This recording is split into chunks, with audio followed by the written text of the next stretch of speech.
Hi, everyone. Thank you so much for joining us today for this session, School Segregation COVID as part of NCRC's Just Economy Conference.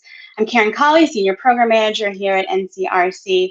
If you joined us last week for the start of the conference, we had the pleasure of having Nicole Hannah-Jones, Pulitzer Prize-winning investigative journalist at the New York Times, as a keynote speaker. And she said something that's sort of been sticking with me this past week. She said, in response to a question that was asked of her around segregation in schools and the possibility of integration, and I am definitely paraphrasing here, but she responded by saying, "We've never had a society where white Americans truly want integrated schools. They say they do, but their actions don't match up." And that's an observation on schools and neighborhoods to sort of sit with for a little bit. I think that, certainly she began the conversation for us last week, and today we'll move a little bit further in the dialogue. We certainly won't solve school and neighborhood segregation today, and some of the discussion, frankly, may be a little uncomfortable, but I think that's part of the process of getting to a better place within our communities. I think that anytime that we dissect issues or concerns that are especially about children, there tend to be a lot of feelings involved, and that definitely makes sense. I certainly have those feelings as a parent and as someone who really believes in the power of local schools as a foundation for opportunity. So with that, let me introduce our moderator today, Dan Reed, who's going to help us walk through the conversation today. Dan Reed is a writer whose works have appeared in the New York Times, City Lab, Architect Magazine, and others. Dan is an urban planner working with communities all over the United States. Dan's also a blogger of a popular local blog called Just Up the Pike, a longtime community advocate, and coincidentally, Dan is also my neighbor, which is pretty exciting.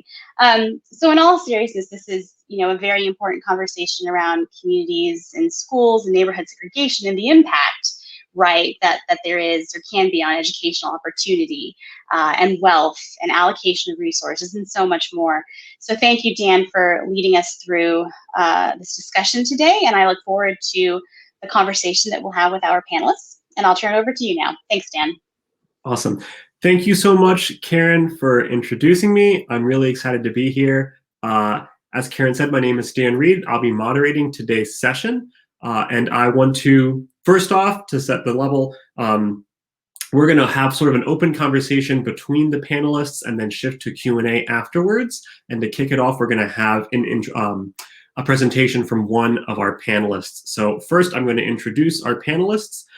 Joining us today are Ananya Tarikanda. She is a sophomore at the University of North Carolina, Chapel Hill, and was a former Montgomery County, Maryland Student Board of Education member. Thanks for being here. We've also got Matthew Palmer. He is the Executive Director of School Planning for the Durham Public Schools. And finally, Tomás Marrez, a research associate in the Center on Education, Data, and Policy at the Urban Institute, who's going to kick things off with a presentation about school segregation. Thank you so much for being here. Hi, thank you, Dan. Okay, should I begin with my presentation? Yeah. Okay, wonderful. Let me go ahead and begin my slideshow. Oh. One second. I can't really see my slides right now, team. Oh. Sorry, everybody. Let me try it again.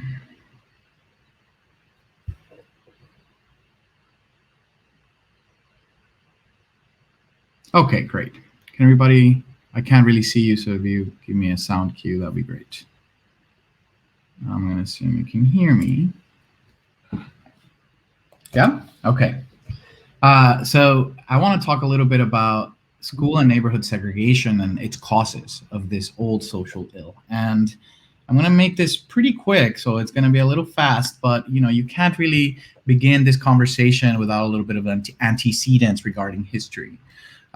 So we all know in this room that the United States was founded under an economic system. Look, we can't see your screen yet. I'm sorry. You can't see it? No. Oh, okay. I can see it. I'm sorry. I These don't are know. these are weird times. I don't We're know all what still figuring it out. Can you see me? Yes. I just click slideshow again. Did you hit share at the bottom of your screen?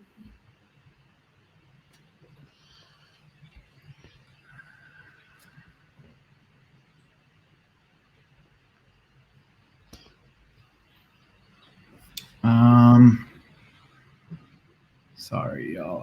I thought I had already shared this. Okay. My bad.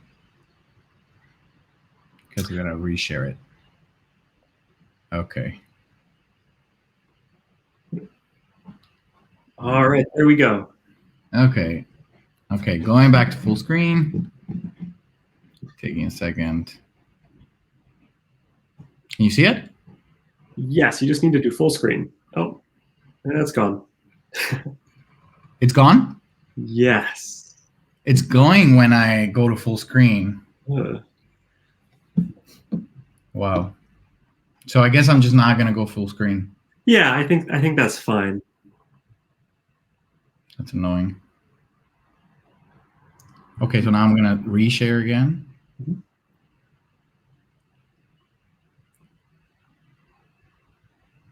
Oh.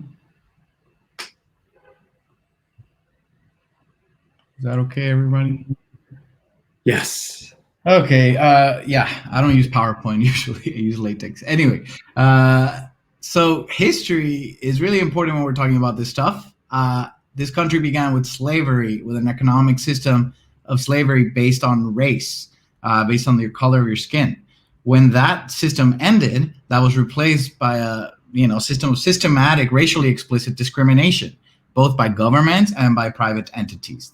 It was the birth of segregation as we know it today, because it was the episodes that brought the Great Migration, the proliferation of the Black and brown population across cities in the US, the HOLC's famous redlining maps that we hear so much about today, restrictive covenants prohibiting brown people from moving into certain neighborhoods, and of course, a lot of racial violence of the most horrible kind that you can think of. In the 1970s, 50s, you have a civil rights movement that brought a reform, right? A set of reforms, and segregation began to decline. A lot of that school segregation decline was due to these Supreme Court orders and Supreme Court decisions that spurred school desegregation. However, in the 1980s and 90s, there was this reversal, right? The government completely retreated from its integration efforts, and perhaps not completely, but almost completely. And the Supreme Court decisions have really, in the recent years, altered the basis of these desegregation policies, such that nowadays, if one wants to bring forth a case of civil rights violations in terms of school segregation, one needs to prove the existence of explicit racial discrimination. And it's sort of the birth of this veiled racial discrimination, where we all know it's about race, but race isn't actually mentioned, right? So all of that is to say that segregation is still with us today. So here's a little bit of data on that, showing you from 1995 through 2015, how the average sort of composition of classmates has changed over time, right? And the key thing that I want you to get from this picture is that even though when we talk about segregation, things are always, about, underserved Black students or Black and Hispanic students and other marginalized populations, what we see in this graph is this big blue bar is that sort of the most racially isolated group in the country is not Black students, it's not Hispanic students, it's white students. Okay, so more than 80% of white students' classmates in 1995 were white themselves. And that has only dropped to about maybe 75, 73% to 2015, right? If you compare that to the isolation of Black students, which is this yellow bar right here, that has stayed around the same size over time. Hispanic students are around the same level of isolation, maybe increasing slightly, right? But this whole story of segregation today really is a story about sort of white students kind of like hiding themselves in some ways in districts that are disproportionately white than the city, schools that are disproportionately white relative to the district. And that's what I want to talk about really quickly right now. So what perpetuates segregation today? Individual choices, yes. And I think that's the thing that Nicole Hannah-Jones was very right about to bring up last time. But I would argue that for too long, that has been sort of the only focus, choices, right? And people vote with their feet, white flight, people will leave if you try to integrate them. I'm not saying those forces aren't the case and that they aren't very strong. They are. We know white flight took place in the 1970s. We know families keep schools in mind when they look for housing.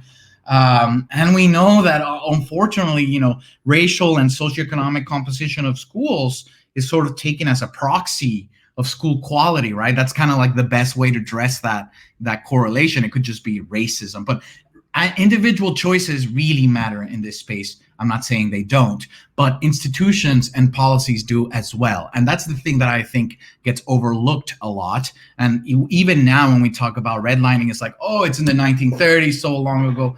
It's not, right? So what I'm about to show you really fast here in the next 4 minutes is that there's a lot of institutions in place right now, policies in place right now that set the rules so that segregation is the most natural thing that could happen, right? And I argue that the role of institution and policy should be to do the opposite, so that the default, the most natural thing that could happen if you just let things sort of take place would be integration, not segregation, right? So how do we think about that? Let me show you a few maps here.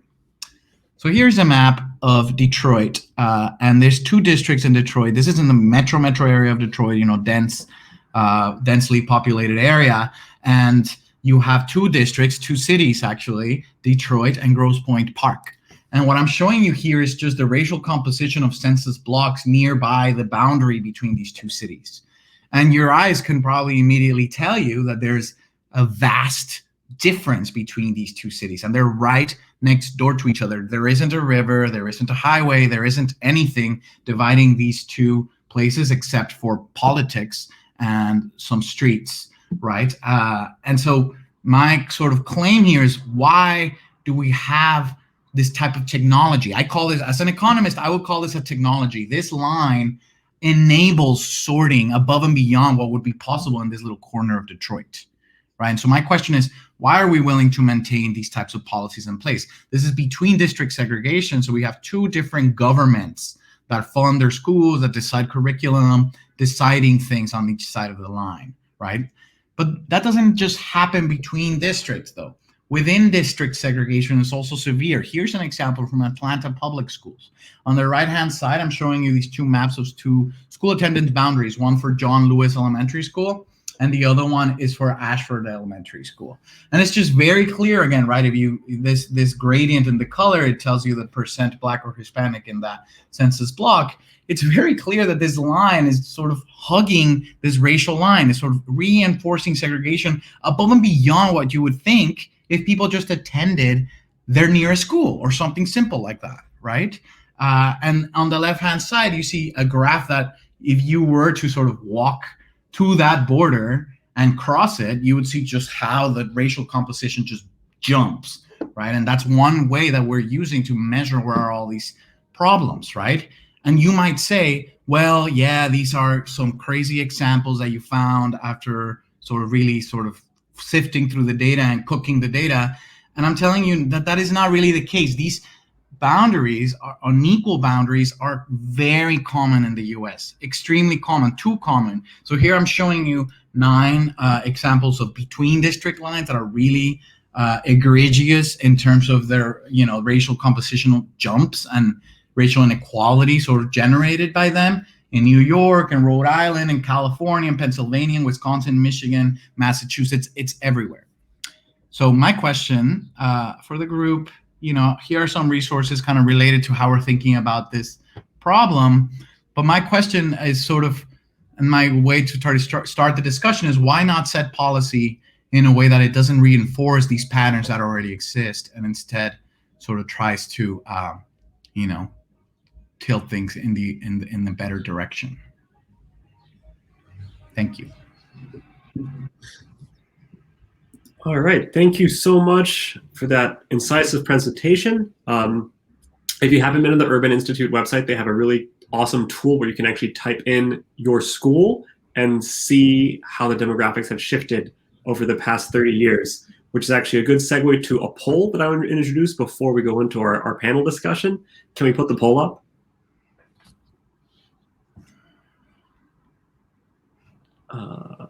Okay. I don't see it, but I can only assume that you, as the viewer, can see it.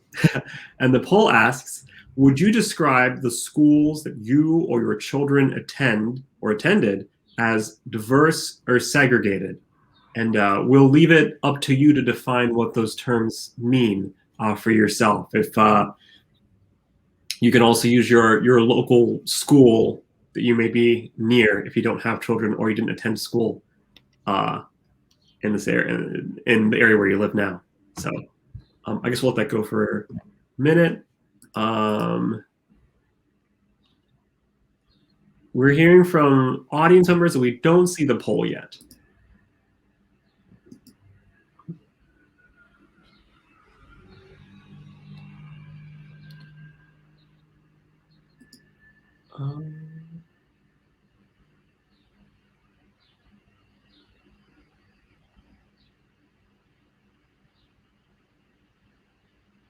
Yeah.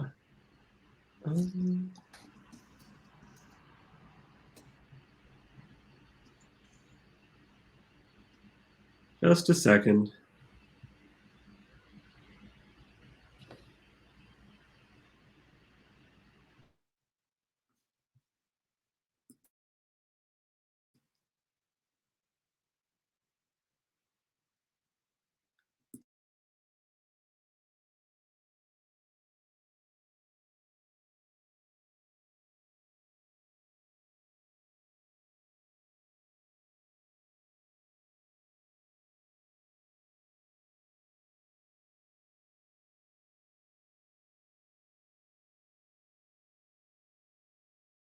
Well, barring that, you can use the chat function to respond to the poll. Would you describe the school near you, the schools you attended, or the schools your children or other folks in your life attended as diverse or segregated?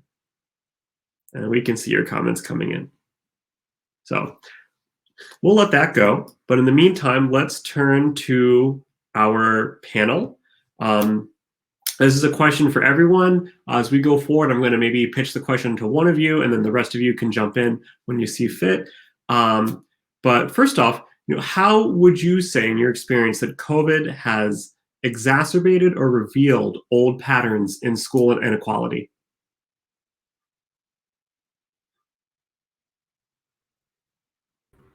I can start off. I think particularly what I've observed is that the pandemic hasn't created, it has created new things, but the most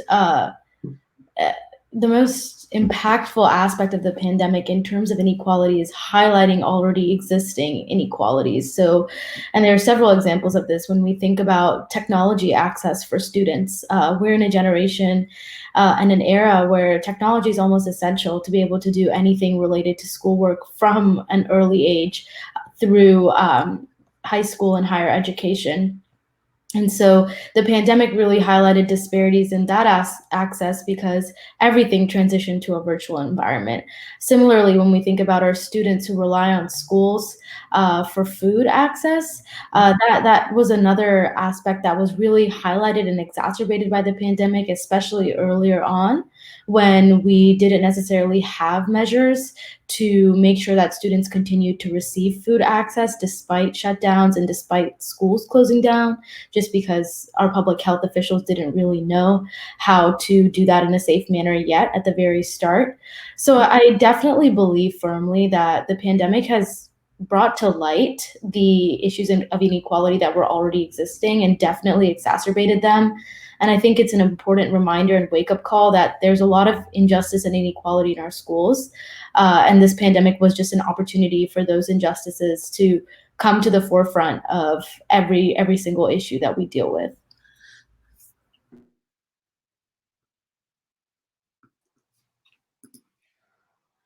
Good afternoon, everyone. I did want to share with you that here in Durham, North Carolina, we've used this moment in time as an opportunity to address some of those injustices. I think we've have three initiatives in partnership with our local elected officials as well as our nonprofit and civil society that have addressed connectivity and broadband issues. We've migrated as a district now 1-to-1. I believe we were 3-to-1 prior to COVID-19. And more broadly, I think that it has shown a light on the existing disparities and been a beacon in some regard of action of saying we have to do something about this now, not next year, not 10 years from now, but now. So it has been a galvanizing element for our community.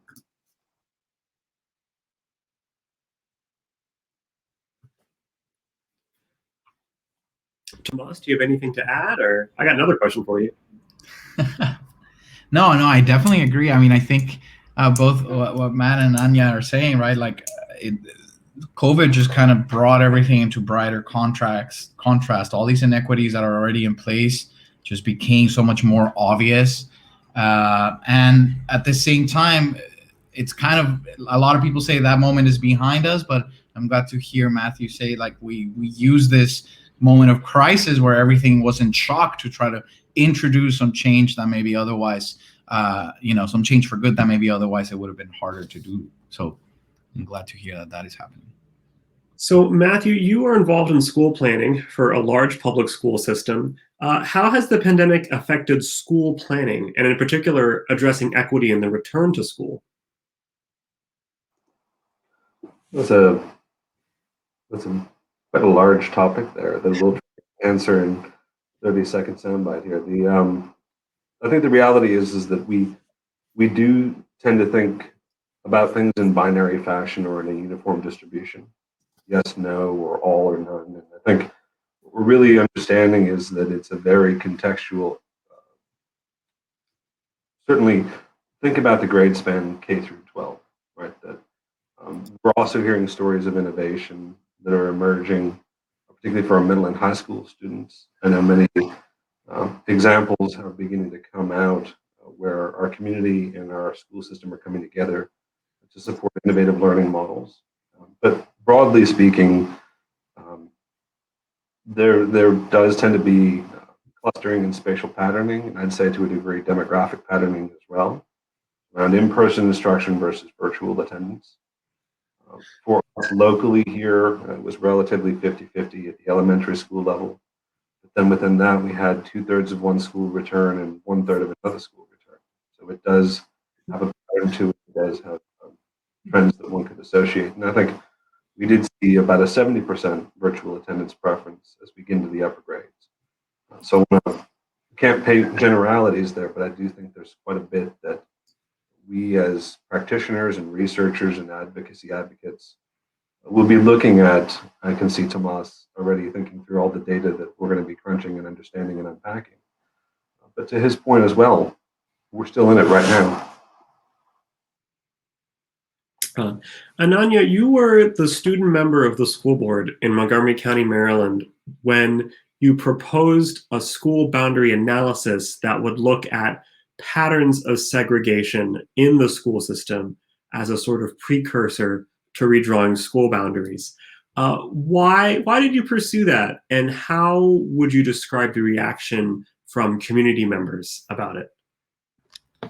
Sure. So I began on the Montgomery County School Board in August 2018. And prior to my arrival on the board, there had been several boundary decisions that took place that there was some controversy around both within the board and in the community.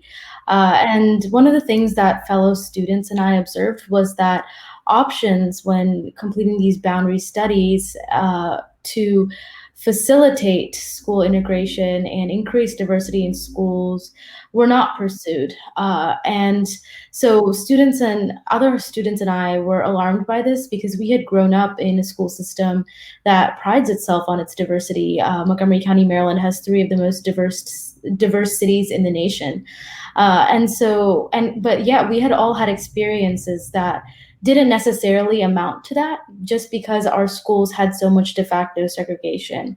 So as a result of that advocacy, my role on the board was to represent the student interest. And so as a result of that advocacy and commitment from students who I worked with, and my own personal drive to address this issue of school segregation that we had learned was something that we were supposed to attack decades ago, I proposed an analysis that would essentially look at school boundaries from the perspective of student body diversity and school facility utilization. So really looking at where we have disparities in seats available at schools and how we can reallocate students to ensure that we were also meeting our commitment to student body diversity. So one of the things, the immediate responses from the community was that we would bus students across the county and have students sit on buses for hours, which it was quite scary to hear some of that, because it sounded very similar to all of the arguments that were made during the civil rights era against bringing Black people into society and integrating society so that there was not division by race. And so in a district, again, that prides itself on this diversity, on this inclusion, it was some of these same individuals who outwardly expressed that commitment to diversity and inclusion that came forward and said they didn't want their schools to have Black and brown children, or they didn't want their schools to have poor children, or they didn't want their children to go to school at a school that was known to be for Black and brown children or for poor children. So that was, and there was definitely a lot of community lashback after the proposal of the analysis. But I firmly believe that it was something that needed to be pursued, because we need a proactive approach to addressing de facto segregation. We can't just wait for a time when it's convenient to address the issue of segregation. Because the longer we wait to address the issue, the more generations of students we're unjustly serving by having separate and inherently unequal schools. This is a question for you, Ananya, but I want to open it up to everyone else afterwards. But how would you say perceptions of schools might shape school segregation in a place like Montgomery County or in other places?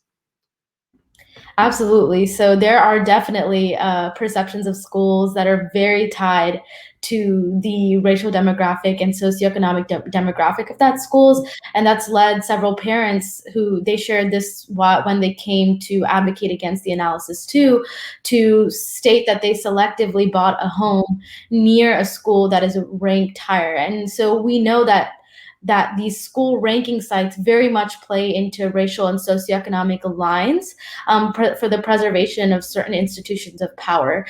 So definitely the idea of school rankings, especially in an area like Montgomery County, where there are a lot of families who have high educational backgrounds and high wealth margins, a lot of parents will buy homes in order for their student to go to a particular school, which then reinstates the cycle of certain schools having more resources, because these affluent parents buy homes in more expensive areas because a school is rated a certain way, and then they continue contributing to that school, and that school is able to continue growing, while other schools that don't necessarily have as affluent of a student demographic don't have that same resource and backing, because no matter how much the district can say they equitably fund all of our schools and fund with the lens of equity in mind, at the end of the day, a lot of the student experience is shaped by how the community can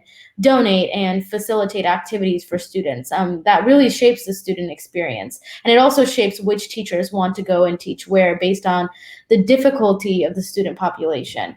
So we also definitely see that teachers who are more experienced have a tendency to lean towards these schools that are higher ranked.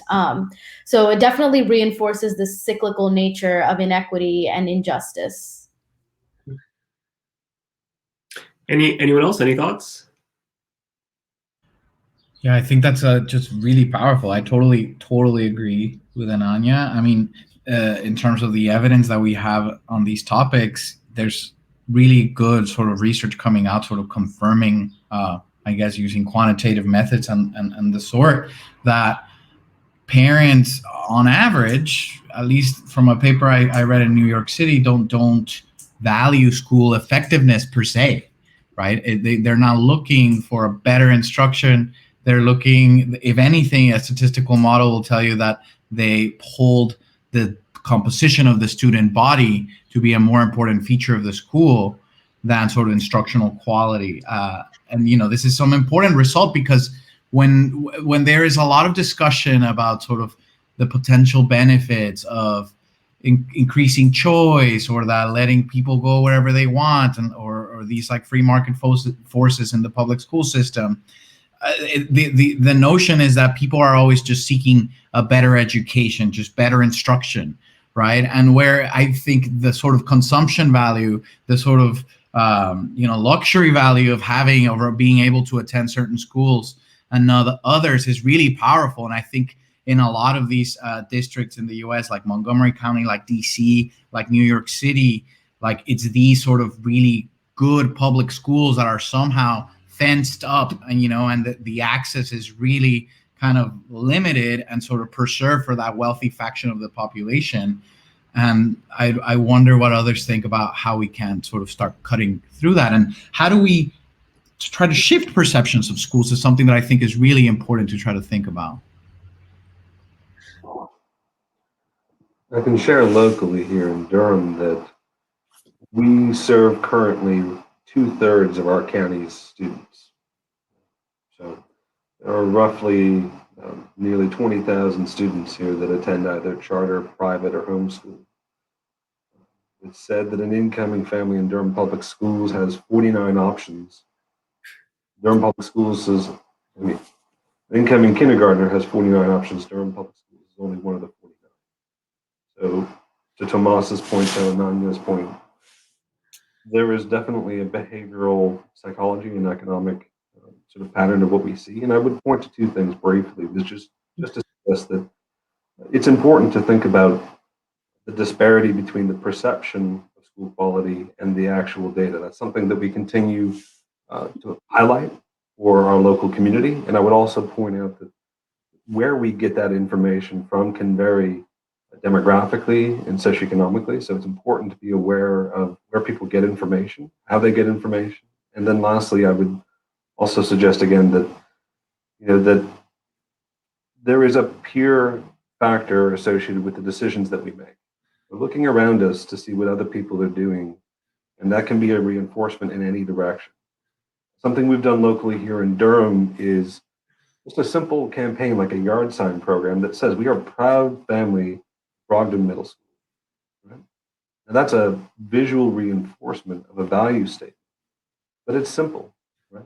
So that's just one example of what public schools here in Durham are doing, but there's many more things. That's just a sliver of our campaign. I wouldn't want to misrepresent the totality of what happened. That's a really interesting example. And we've talked a little bit about how the perceptions might shape decisions around schools. And we talked a little bit about how the role of parents and their personal choices can shape segregation.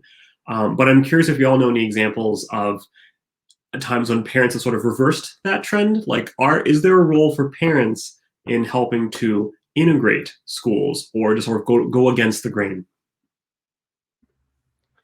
In Montgomery County, there's definitely a strong parent community who intentionally speaks about how they chose to move into more diverse regions of the county so that their students could go to school in a more diverse environment.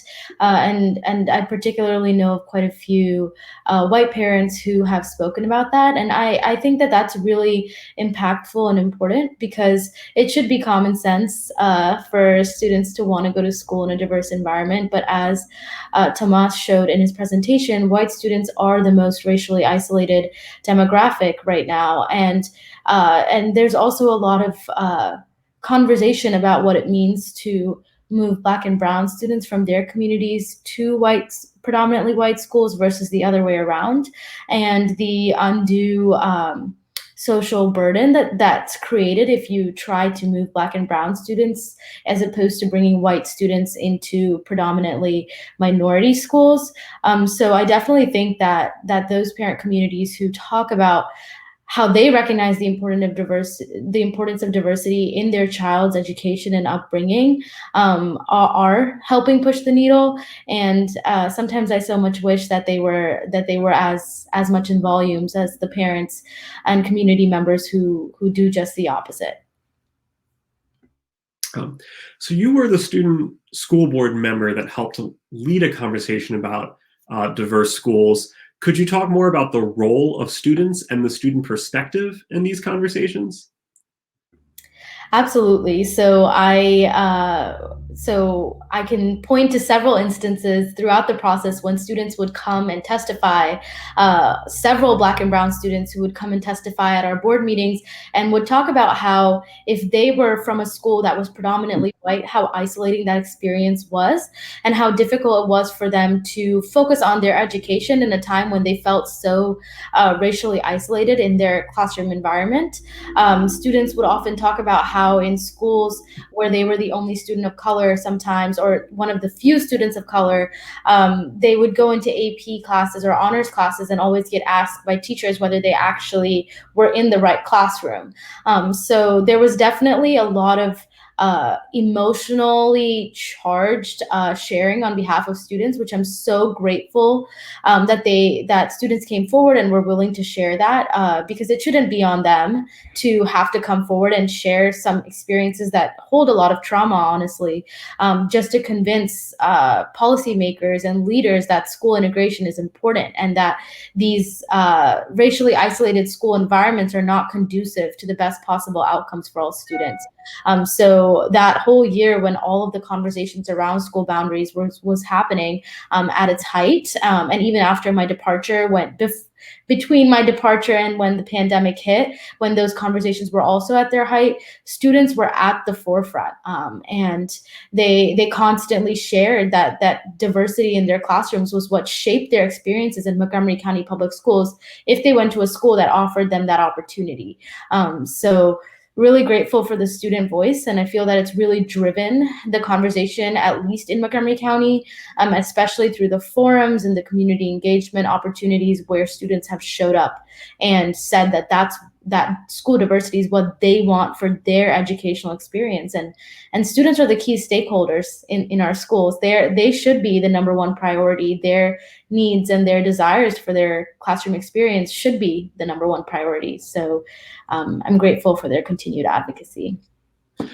Matthew, you're involved with a large school system, sort of like Montgomery County, but that it's big. And there have been actually some efforts to improve integration in Durham public schools. Could you talk a little bit about that and why it's something that you feel, or why, I guess, how you talk to community members about why people should value integrated schools? Thank you, Dan. That's a good segue. We're very fortunate to have administrative and sort of public, both elected as well as community level focus on equity. We are also a growing community.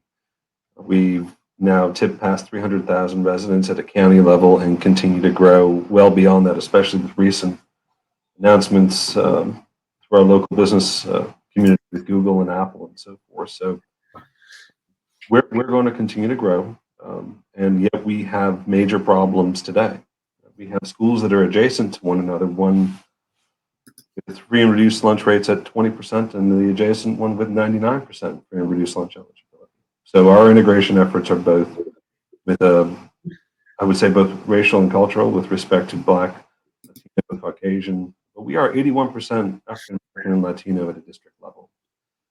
And so to that point, some of our efforts around integration have to do not only racially, but also socioeconomically with the free and reduced lunch eligibility. To that point, we've been looking at it through a three-phased approach: growth, equity, and access being a key question. We need to work as a community through tough questions like, should all children have access to the same programmatic choices? Or should that be restricted by your home address?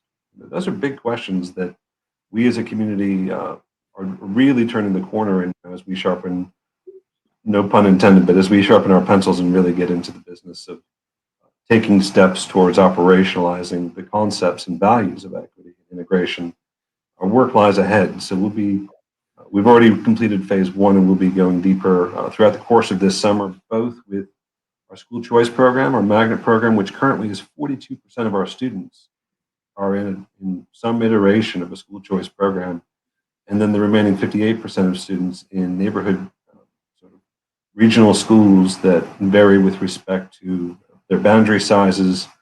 Some of our school boundaries stretch 15 miles. We already have, at this point, much work to do to bring around growth, equity, and access. Those are the pillars that we're pursuing and jointly growing as a community with the objective of an equitable outcome and ensuring that access is distributed for all families in the county. So much work ahead, and we look forward to sharing that as we go. All right. We're going to transition to question and answer soon. So I'm going to give my for our final question, a pitch to Tomas first, and then open it up to everybody else. So one of the things I often hear when talking about segregation in schools is that we can't integrate schools until we integrate neighborhoods. So I'm curious, what do we need to do to make our schools and our neighborhoods more integrated? Is it about housing? Is it really just about the school? What are some things that you've seen that places are doing? Yeah, thanks for that question. That's a hard question. But I think this moment is kind of, we're starting to realize, at least in the research world, and we're starting to hear a little bit sort of from the Biden administration world, like HUD and Department of Education, that they're really starting to realize that these two problems, go hand in hand, right? And it's evident when you read the history, when you read like the Richard Rothstein book, it tells you sometimes schools were placed in a manner the way they were placed in the 1930s to reinforce segregation, right? It's like the way that schools were placed. Or sometimes housing policy was set up to make sure that school integration didn't take place. Like these things have always interacted with each other. And I think at the end of the day, we have touched a lot on school boundaries today because they, I know a lot of the major school districts are kind of moving away from boundaries and into school choice and these types of things. But just any way of thinking that we can kind of split that link between, housing segregation and and school segregation is going to be important. Like thinking about Matt, he's talking about two adjacent schools that are so different, and they probably share a boundary. I've always thought of these boundaries that are so unequal, right? And the housing values are so different. What would happen if you like zigzagged? If you turn that line that is like, all white people on the top and all black people on the bottom, why can't that line be a big zigzag that is grabbing people from both, right?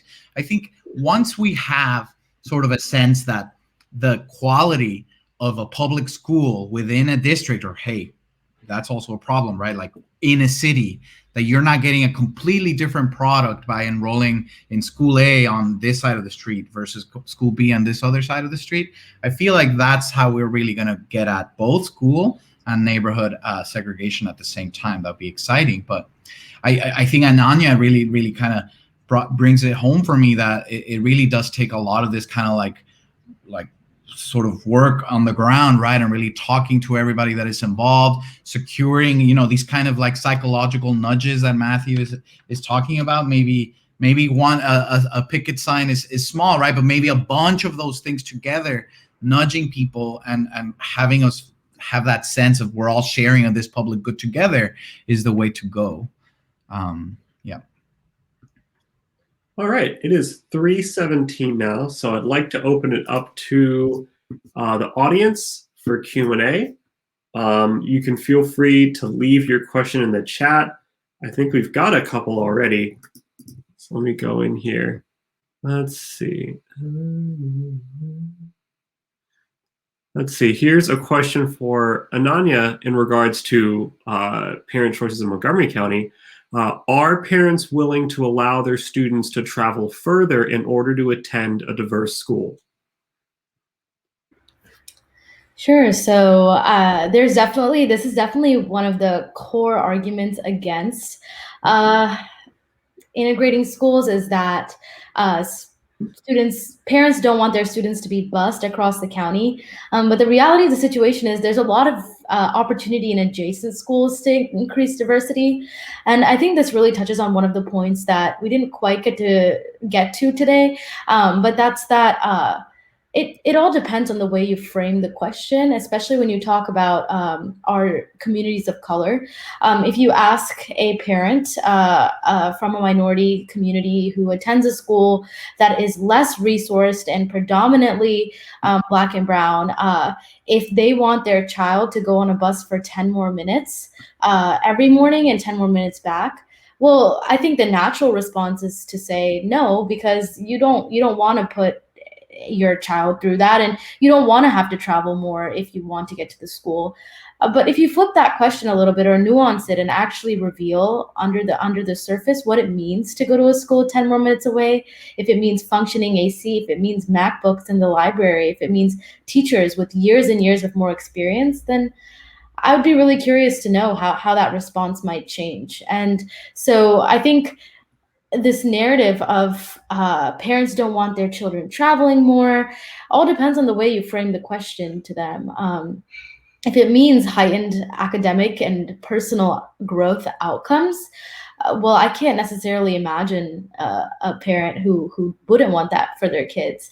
But the notion, especially for parents from more privileged backgrounds who can offer more support at home for their kids, is that they don't want any degree of further inconvenience to allow this progress to happen.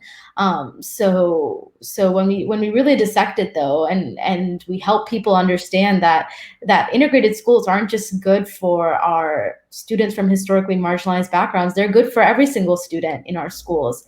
That's what really can catalyze some hopeful progressive change in the minds of these parents who don't support integration in the name of not wanting to send their students further from home. All right. Got another question. This is from Paula. Is there research about disproportionate discipline during COVID, i.e. truancy charges for not going to Zoom school for Black and brown students or other discipline? Because pre-pandemic, disproportionate discipline against students of color was rampant.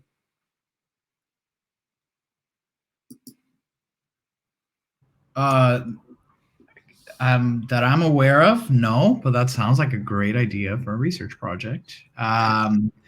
In general, yeah, I think whoever's asking this question knows, like, we already had such large gaps in discipline rates between racial groups that, you know, it wouldn't be surprising to know that they persisted into the COVID and remote schooling days, but I haven't seen anything specific on it. Right. Let's see. What other? Please feel free to drop a question in there. We have lots of statements. Maybe I'll read some of those and get reactions. Let's see. Miriam says, we need all schools funded equitably, progressive education models, smaller class size.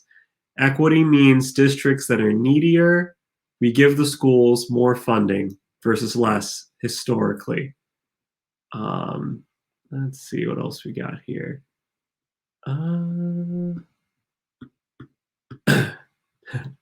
See, here's a question from Gwen. The issue will become how many students are allowed per teacher per classroom, how much space in the schools to accommodate more students. Looks like overcrowding will be a result. So good teachers are only assigned in certain areas. I believe this is a question about how you decide where to draw school boundaries and how much capacity is taken into consideration. I know that was a big concern in Montgomery County. Is that been a consideration in Durham as well? Absolutely. And I will say briefly, we have the unique privilege here in North Carolina not only to solve those problems, but also that our legislature has enacted grade level student to teacher ratio caps at 18 students in kindergarten, 16 in first grade, 17 in second and third. And so that makes planning, we don't have enough time today to get into it, but it just further complexifies it. I will say that briefly, we draw our boundaries in accordance with exactly that we're looking at those classroom level ratios and then Ananya used the term earlier that I would lift back up, which is attendance divided by capacity equals utilization. Ideally, in a boundary, you'd have about 85 to 90% utilization, so that allows for the ebb and flow within a school year and natural growth to occur. We're currently at a district level well over 100%. So not enough time today to cover it all, but the answer is yes. Sure. Let's see, other comments. Let's see. State grading systems can create the bias and misperceptions as well. That's from Sarah Lee. Ramona writes, school segregation increased as a result of white flight. We see the trend reversing as suburbanites are returning to the urban centers via gentrification. Today, urban schools are all but diminished given consolidations and school closures.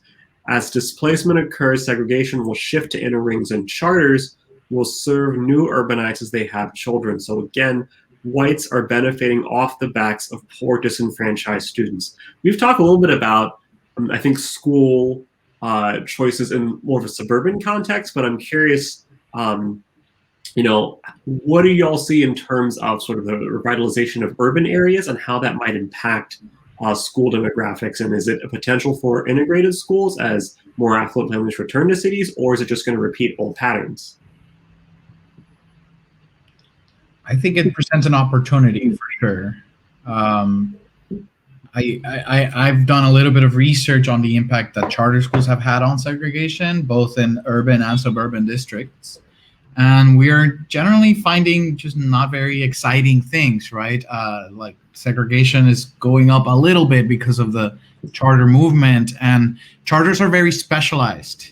And I think that's kind of one of these fundamental trade-offs that are difficult to deal with when thinking about integration, that if you have a charter school that say opens in some gentrifying neighborhood in DC or New York or something like that, it's typically going to be geared either towards serving historically marginalized groups, right, and just serving them right and getting them to college and just high expectations or whatever, or is going to be something specialized and kind of more catered towards like that suburban and predominantly white type of communities, right? So I think if charter schools or all these different models that are popping up, like centralized choice and things that are happening in these gentrifying cities, if those are designed with integration in mind, pursuing integration, I think they could achieve it, or at least they won't worsen it. Hopefully they could achieve it. I can't say that with the evidence.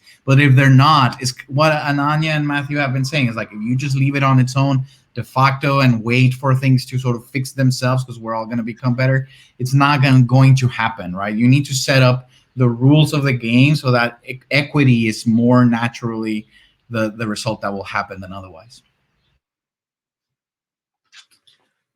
Got a good question from Karen. So in the podcast, The Promise, season 2, one of the folks being interviewed on the issue of school segregation says, quote, "If Black people could do something about the way America is and the way things are being done in schools in relation to segregated schools, it would be done. Evidently, school segregation is a white issue. Do y'all agree or disagree with that statement?"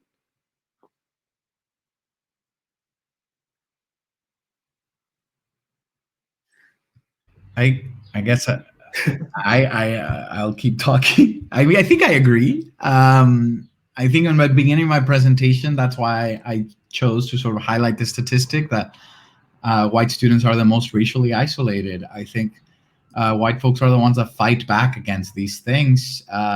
We do have a small sort of, maybe not small, but a growing faction in sort of the progressive movement among folks of color that are saying, you know what, I don't need integration. My parents are traumatized from integration.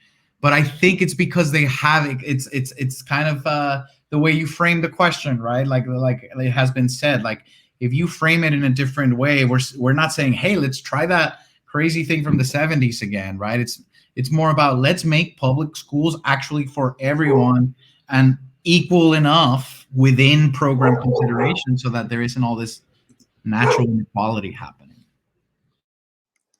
Yeah, I'd like to dovetail off of Tomas's point and pick up on Ananya's point earlier, which is that we must have at a district level standards. Right? It can't be that one school affords a certain learning environment condition and then another is a wholly different experience. There's an importance to saying, what do we as a community value in our schools and what must every school have? Full stop. Right? And if we afford that, I think we're bringing a great deal to the table. I can't speak directly to all of. I think we've got so much time today for the questions posed.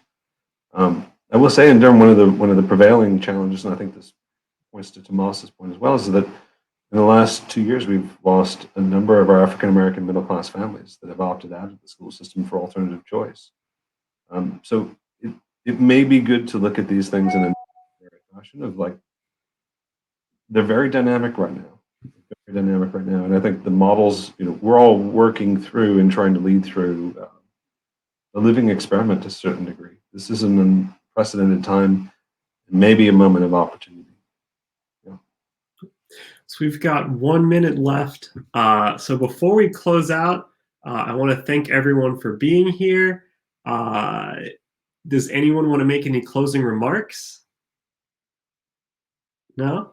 Ananya, you've been the last one to speak. Any closing remarks? Did you want to go first, Matthew? I will defer to you. Please go ahead. I'll say. Sure, definitely. So I just wanted to share that I think it's really important from being on the front lines of doing this work on a school board in the policy space. I think what I've recognized is the magnitude of impact community organization and advocates can have. At the end of the day, the public bodies that make decisions are driven by community members who come and advocate because they are elected officials. So when they see that there is a synthesis of community support for a certain idea, they're more likely to push forward the needle on that specific issue. What's happened and what my observation has been is the people who are sometimes and often in the minority who are against this progress and change are sometimes the loudest voices, which can really skew the perspectives of these elected officials in terms of what they believe is the community consensus on a specific issue. So I'd really like to advocate to you all who are here today, if this is something that you care deeply about and that you would like to be a part of the future of our generations and generations of children in this country, please advocate to your local school boards. They are the ones who make the decisions on these issues, and they listen to the people who come forward to them, and that's what shapes their decisions. So thank you so much for having me on this panel today, and looking forward to staying connected with advocates like you all. All right. Thanks, everybody. Thanks for being here. Thanks for participating. And I guess that's it. I hope you all have an excellent day.